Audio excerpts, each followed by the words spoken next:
Losing a job is one thing. Losing it because your boss thinks you're a cannibal? That's a fucking story. They called it the incident, which makes it sound like I tripped over a chair or something.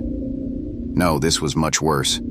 I worked at a meat processing plant, the kind of place that made you question your life choices every day you clocked in. Anyway, it all started when someone reported suspicious behavior. First, they said I was sneaking scraps of meat home. What the hell would I even do with scraps?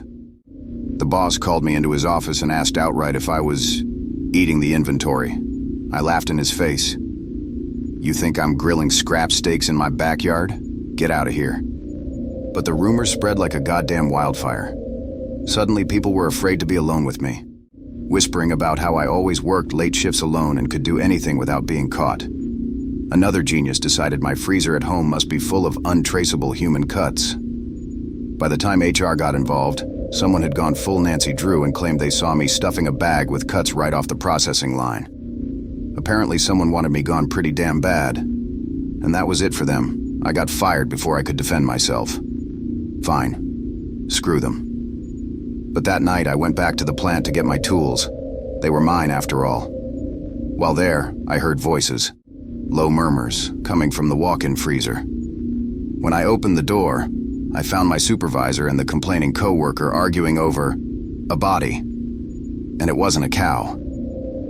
They froze when they saw me, and then they laughed. My supervisor smirked, and in that moment I knew he wanted me gone. Not from the meat plant, but from his hunting ground. I didn't give him a chance to move. I stepped in and shut the door. By the time I left that freezer, there were 2 more bodies. You see, they were right about me. I did take meat home, just not from the processing line, and now my own freezer's full again. They say a bad day at work can't kill you. But what if you're the one lighting the match? I worked for a tech startup, one of those disruptive companies where they disrupt your fucking life with endless hours and no weekends. My boss, Derek, was a walking stress tumor, always buzzing around like someone spiked his Red Bull with meth. Because you always have to be wide awake when you bully people, right? The day I lost my job, Derek had one of his brilliant ideas. A motivational bonfire in his office.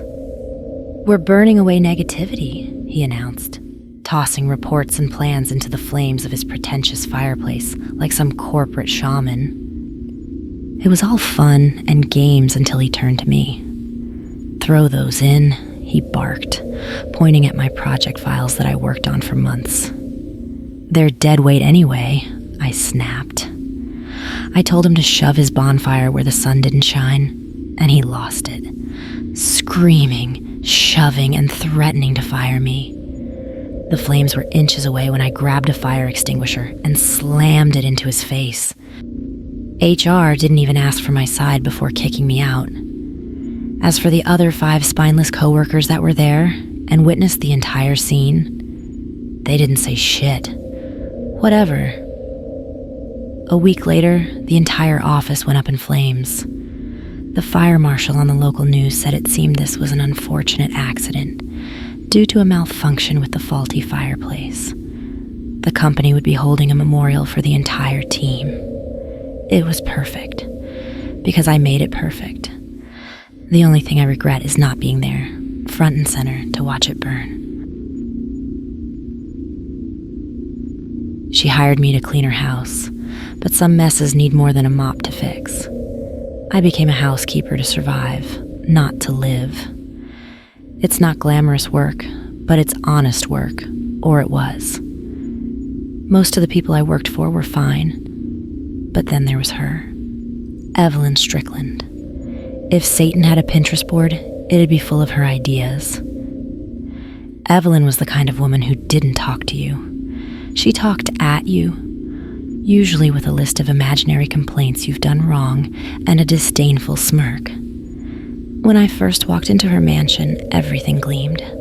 White marble floors, golden chandeliers, walls lined with modern art that probably cost more than my entire life. Evelyn. She barely acknowledged me. perched on her pristine sofa, stroking her rat-like dog. "Don't touch anything you don't understand," she sneered, holding her dog like it was some kind of accessory. "And don't use the upstairs bathroom. That's not for the help." That should have been my first warning, but I couldn't afford warnings. I'd spent the past year saving every penny, skipping meals to stretch my grocery budget so I could get out of the hellhole I called home. Every dollar I earned scrubbing up filth went into an envelope in my bag, my one-way ticket to freedom. But Evelyn, she didn't just steal my dignity. She stole my escape. 3 weeks into working for her, I was scrubbing her kitchen floor with the shitty toothbrush she insisted on when she called me into the dining room. She was standing there with her arms crossed, holding an envelope I recognized immediately. "This," she said, her voice icy, "was in your bag." My stomach dropped. "That's my money," I said quickly. "I've been saving." Evelyn cut me off with a laugh, sharp and cruel. "Oh, please, don't insult my intelligence. People like you don't carry this kind of cash unless you're up to something shady." "Thief," her words hit me like a slap. I tried to explain, to plead, but she waved me off like I was garbage. "You're fired," she said. "Leave the key and get out before I call the cops. You should be grateful I'm letting you go quietly." Grateful? Grateful for being accused of stealing my own money. I should have left. I should have walked out and never looked back. But as I stood there, watching her toss my hard-earned money onto the table like it was trash, something inside me snapped. That night, I let myself back into her house. She didn't lock the back door. She didn't think she needed to. When Evelyn returned from one of her charity galas, I was waiting in the living room. "What the hell are you doing here?" she demanded, clutching her dog like it might defend her. I smiled, holding up a glass of wine. "I thought we could celebrate. You've taught me so much." Her eyes narrowed, but she could never resist a compliment and took the glass. "Fine. One drink, then you're out." She didn't notice the bitterness in the wine until her legs gave out. When Evelyn woke up, she was tied to one of her dining room chairs, her precious Persian rug ruined beneath her. "You've lost your mind," she yelled, thrashing against the ropes. I sat across from her, sipping my own glass of wine. "Do you know what it's like to save every penny, to go hungry just so you can buy yourself a future?" I leaned forward, my voice dropping to a whisper. "You stole that from me? That's as good as killing me." Her lips curled in a sneer. "You're pathetic." I chuckled, standing up. "Oh, I was going to hurt you regardless, Evelyn. Watching you trying to steal my money while sipping your $200 wine would have been reason enough.